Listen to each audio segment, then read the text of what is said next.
But what did Kamala Harris say when she was running for president? I'm not going to sit here and say I'm going to do something that's only going to benefit black people. No. I'm not going to sit here and say I'm going to do something that's only going to benefit black people. No. I'm not going to sit here and say I'm going to do something that's only going to benefit black people.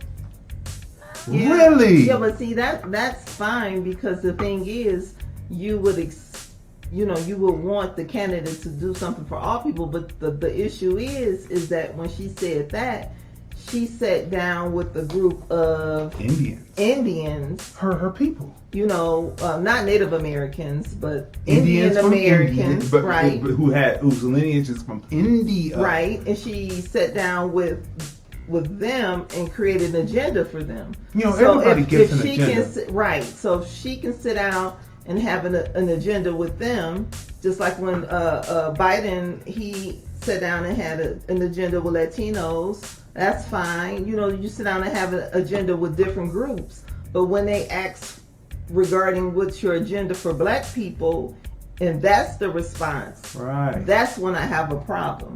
And there are some black people who, how can I say this nicely? They can't grasp that. They can't. And I don't know if it's low self-esteem. Low self. But you should expect the same type of set-asides other groups. I mean, respect towards your group, right? As any other group. Matter of fact, shouldn't they be shouldn't we get a refund on the set-asides that Martin Luther King died for, that Rosa Parks sat on the front? Shouldn't we get a refund? Because it hasn't been the same since, the 64, 65, 68 Civil Rights Act, but then in between 64 and at the same time in 65, they did the immigrant. They wrote up the Immigrant Act, and it hasn't been the same, because before 1965, all the immigrants were facing discrimination the same as we were, so they were with us. Once the 65 Act for Immigration Act came about, then all of a sudden they started living and hanging with the white and started opening up business in our hood to take the money, but then they were going out there living the white. Right. But we're going to get to that. So shouldn't we have our set-asides back now? Because she sat down with an agenda and a program for the Indian community. So we can have our set-asides Biden back. sat down and he talked to the Latino community just like Bernie did. We can be and that they talked about class. programs. But then when we sit down and ask about programs, then that's the response we get. This is what's said. I'm not going to sit here and say I'm going to do something that's only going to benefit black people. I'm not going to do just... I'm not going to sit here and say I'm going to do something that's only going to benefit black people. Benefit black people. I'm not now, what's funny is, in the next part of the interview, on the longer version of the interview, which we're going to play right now, in the longer version of the interview that was done by the griot, she uses and flips a definition that people in the struggle use, that says that when they do for black people, automatically the people above will benefit from it. So she flips it and says, I'm not going to just do anything for black people, because what it really is, it's going to be for everybody. And really, when something's done for black people, it helps raise. So she took what she learned being around American blacks and flips it as a weapon against us, and it's slick, and you have to listen closely. We're playing the whole clip of it, right? So listen to this very closely. Well, listen. Again, we had over 200 years of slavery. We had Jim Crow for almost a century.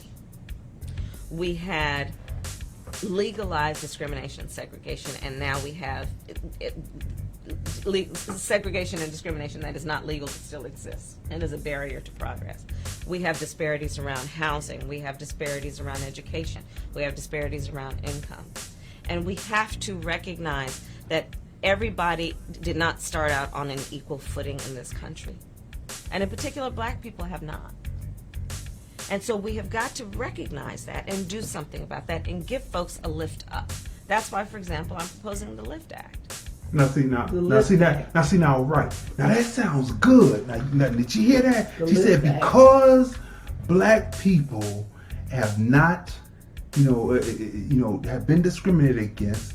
She's proposing the LIFT Act. But I thought she said she was against reparations. No, wait a minute now. That's what she said. Listen to what she's saying now. This is very important to how this is flipped. Listen to what she said. She's talking about she's proposing the LIFT Act. And then when the person kind of pushes back on her, she says, I'm not just doing anything just for black. Why would you propose the LIFT Act? You just went through telling us that it's discrimination. We've been discriminated against.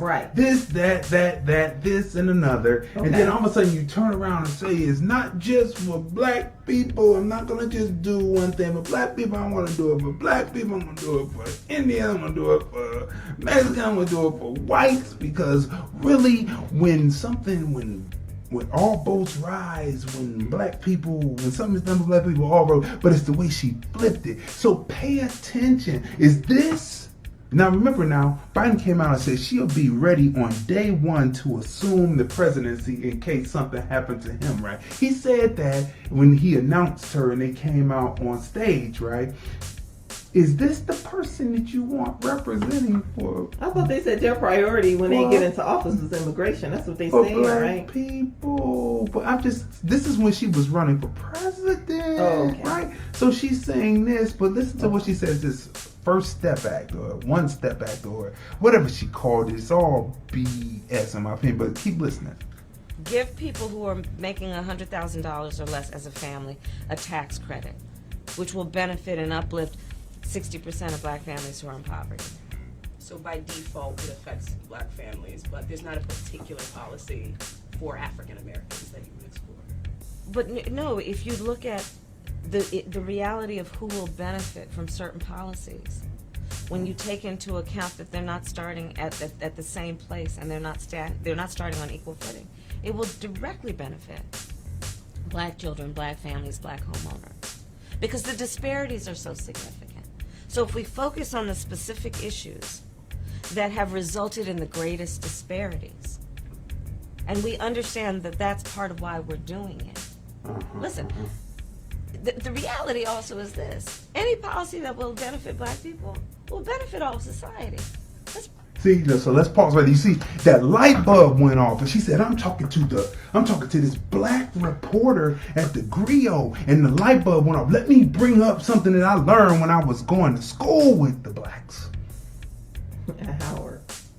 Right. Let me bring up something that's something that if it helps black people, then it's automatically going to raise everybody else. Well, we need something that's going to help American black people exclusively, that will raise us up to being on an equal footing. So we need equity to bring us up to an equal footing with those who have been able to benefit from off of the work that we did for free. Now remember, they talk about housing, right? They talk about housing, but housing, those people was getting houses for free. They were getting land for free if you had property. Right. When you came over as an immigrant, if you didn't have any money, you had to go join the military. We've seen that. Or you had to, in the Irish case, become patty rollers and go out and collect runaway slaves to get your citizenship. Others who had money coming from the old country, who had money to be able to buy property. The property is not the land, people. The property was black bodies. You could buy black bodies and you would get a certain amount of land to be able to plant tobacco, cotton, etc., beans. So when police say serve and protect, what are they serving and protecting?